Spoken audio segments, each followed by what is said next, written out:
For me, so I was given this exquisite, which is fantastic, a new space where it's quieter, and we were given the option of restricting our diet back further to go deeper into this process, and we also changed our plants. So in our diet we were just having starches and vegetables and lentils, stripping back oil, sugar, salt, caffeine and alcohol fully out of our diets. And also, in this space, stripping back cosmetics, so brushing our teeth with coconut oil, and some people have been putting it on their skin, but I've not been doing that. And conversation, we took a vow of silence to really be with our processes and move through what we need to move through. And so the diet now for the people that chose to go deeper is literally just quinoa, brown rice, white rice, potatoes, platano, which is like banana without any of the sweetness, just kind of the texture, and they boil it, and something called yucca, which is a South American root.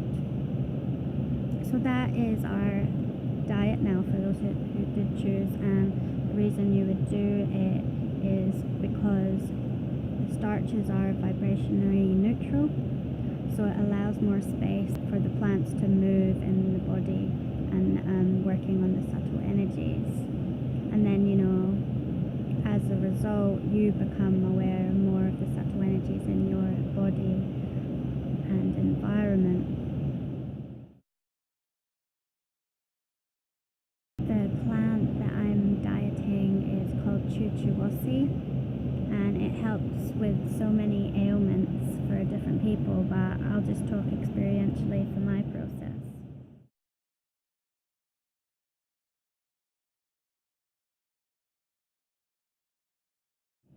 It is aphrodisiac, so it's activating areas it's getting energy moving in my womb, but I've also become aware of fine sensation, and that's been really, really nice, witnessing that and watching it move, and really being with the plant and honoring the plant by listening and working with it. It's very exciting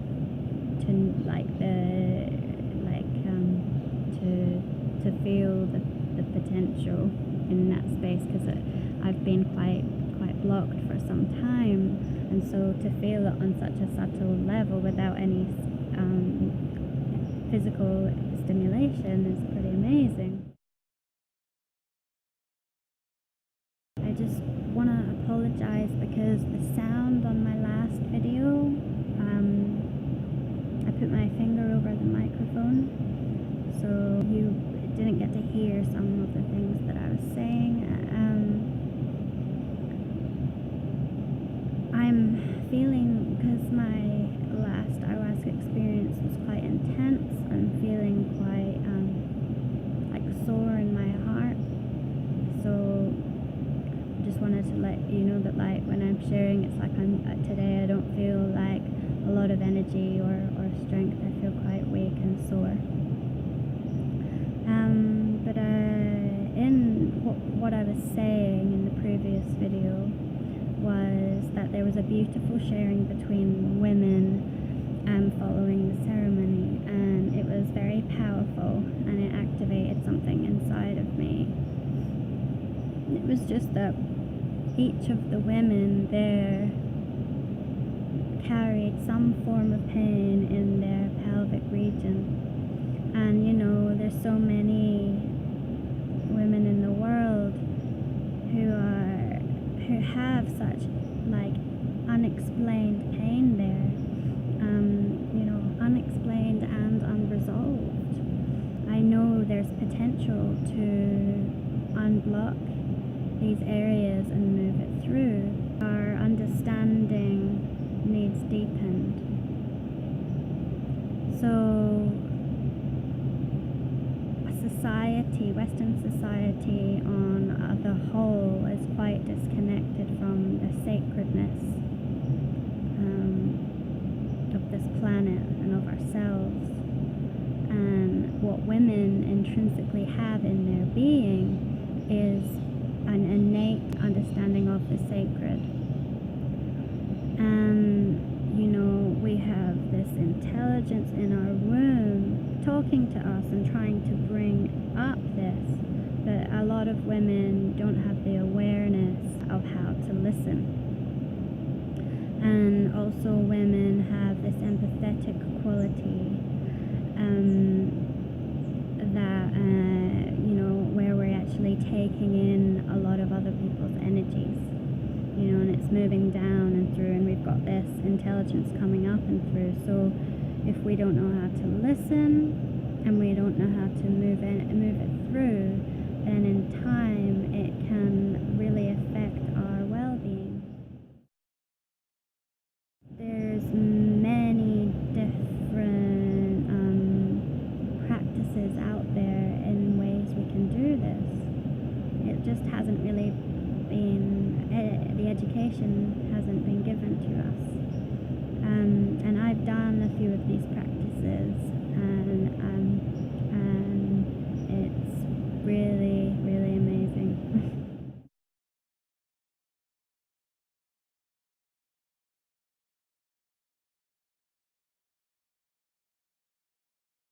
There's many different keys in, and it's just finding out which ones work for you to release and to listen and to feel.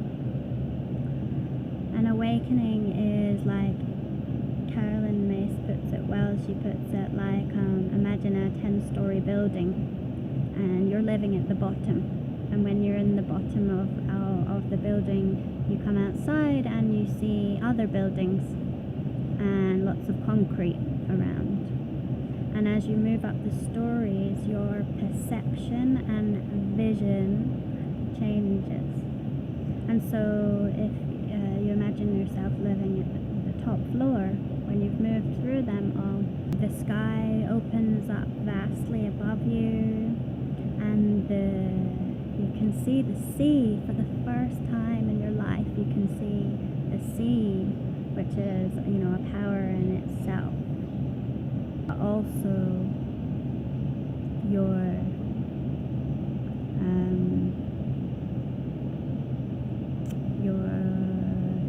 sense of self inside changes to like one of alignment and ease and peace and joy and creation, which is our true natural state.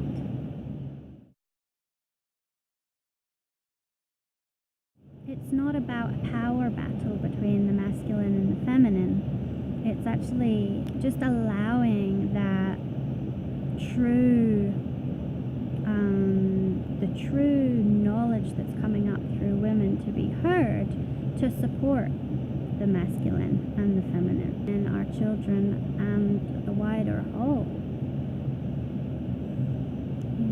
To bring that balance and the unity, because there's so much of the world that's kind of off kilter, and the potential is within us to feel it. And then if we experience in numbers, then it becomes our collective consciousness.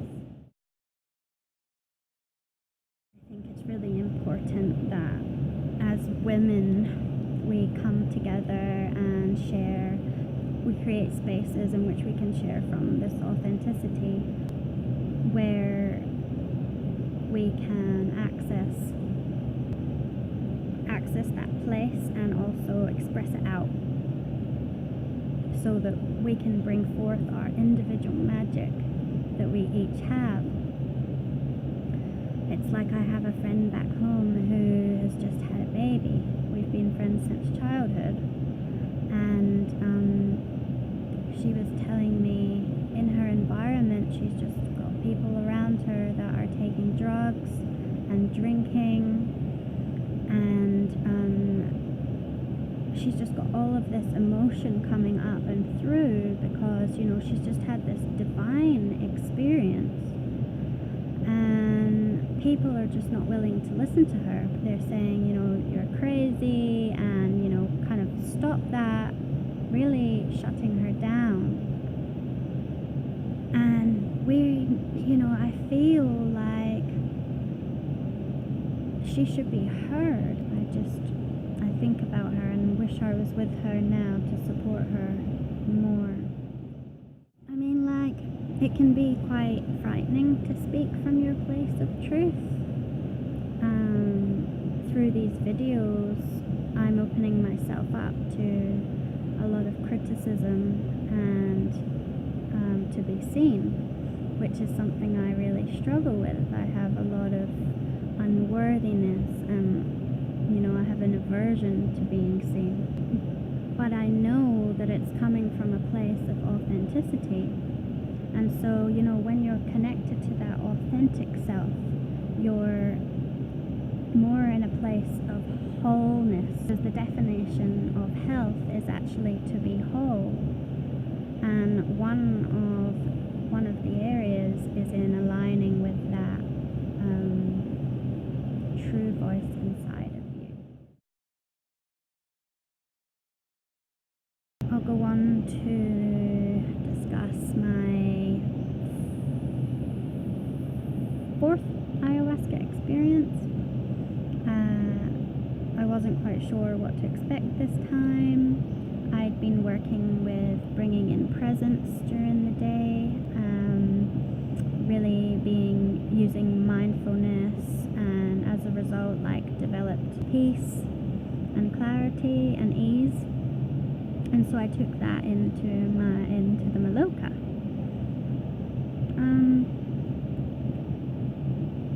But I suppose what I need to see isn't necessarily the light stuff right now.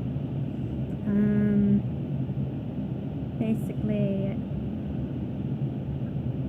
I got shown this network of power, just a big, really vast power, but as a result it stripped me right down into void. So all of my security is taken away, and really took me down into a place of powerlessness, where I seen that my vision in life is actually veiled by fear.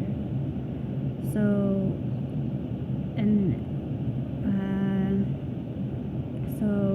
through seeing that fear came things like what's parallel in my other ayahuasca experiences, loneliness, unworthiness, kind of restricted voice, vulnerability, insignificance. This is all stuff I tell myself. Alone.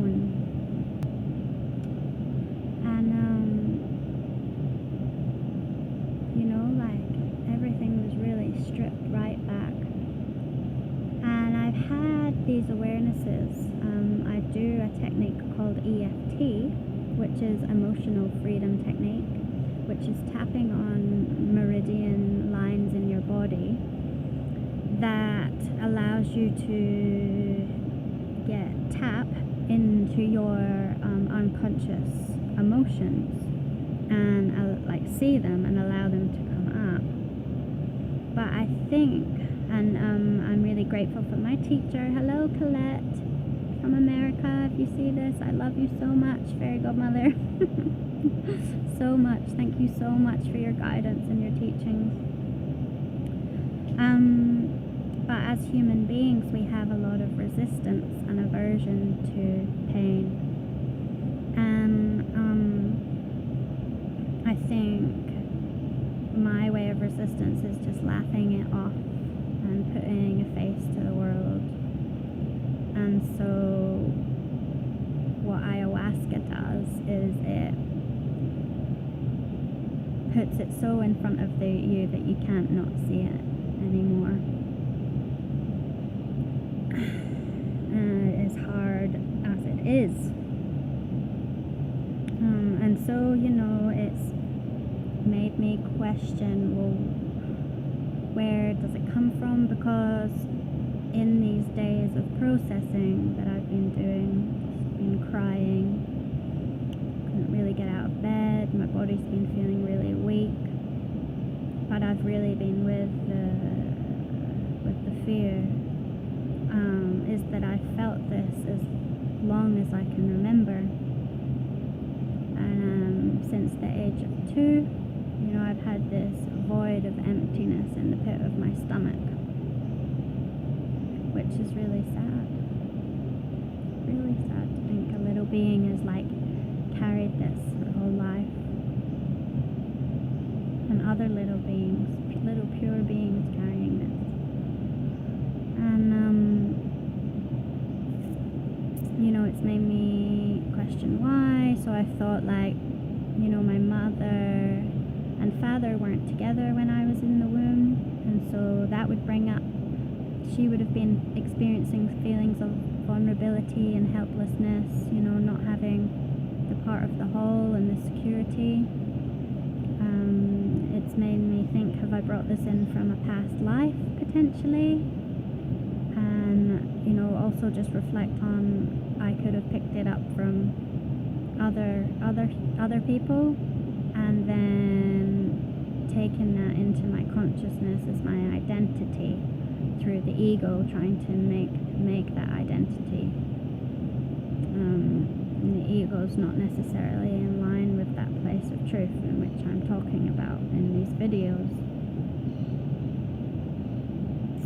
And so in the time that I've been here, I thought, well, no matter which one it potentially could be, if any, all of them are untrue. All of these thoughts and emotions connected to the fear aren't true. So it's trying to weed it out of me so that it's no longer in me.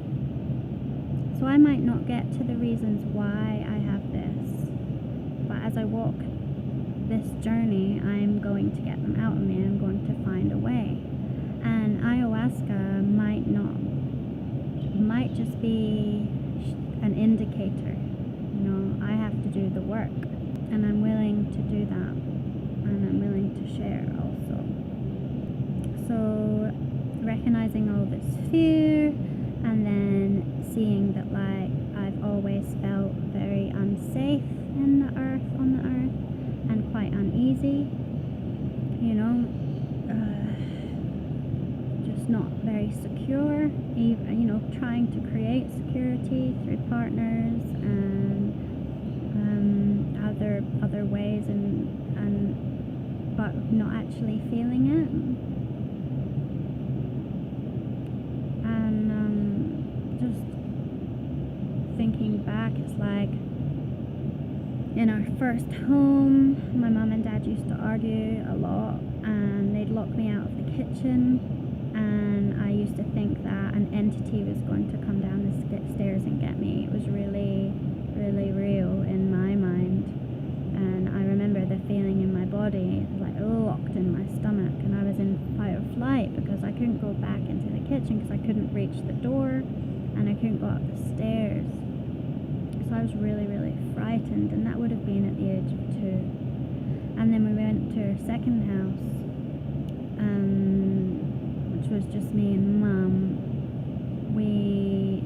decorated my bedroom beautifully. She was an artist.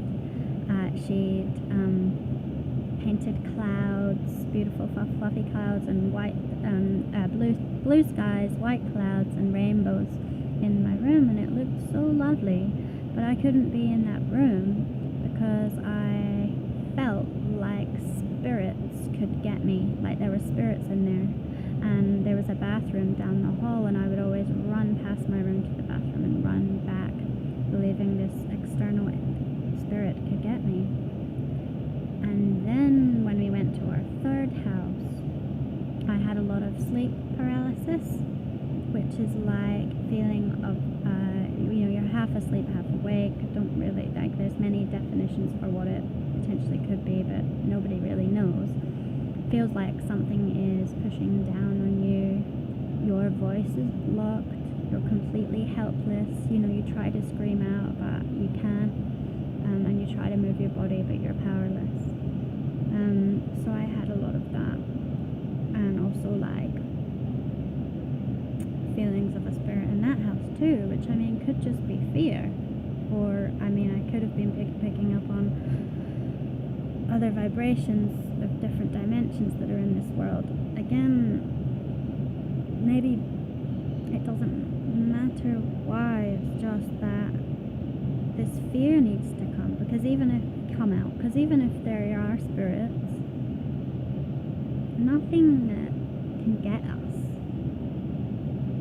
That's what I believe, holding the light. Nothing external can penetrate us, especially if we shine light on it.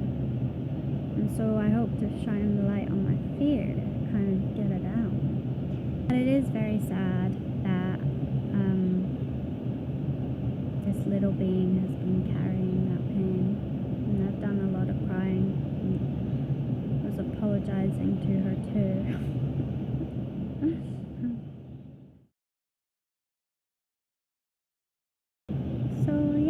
There isn't too much more I want to say. Just a recognition in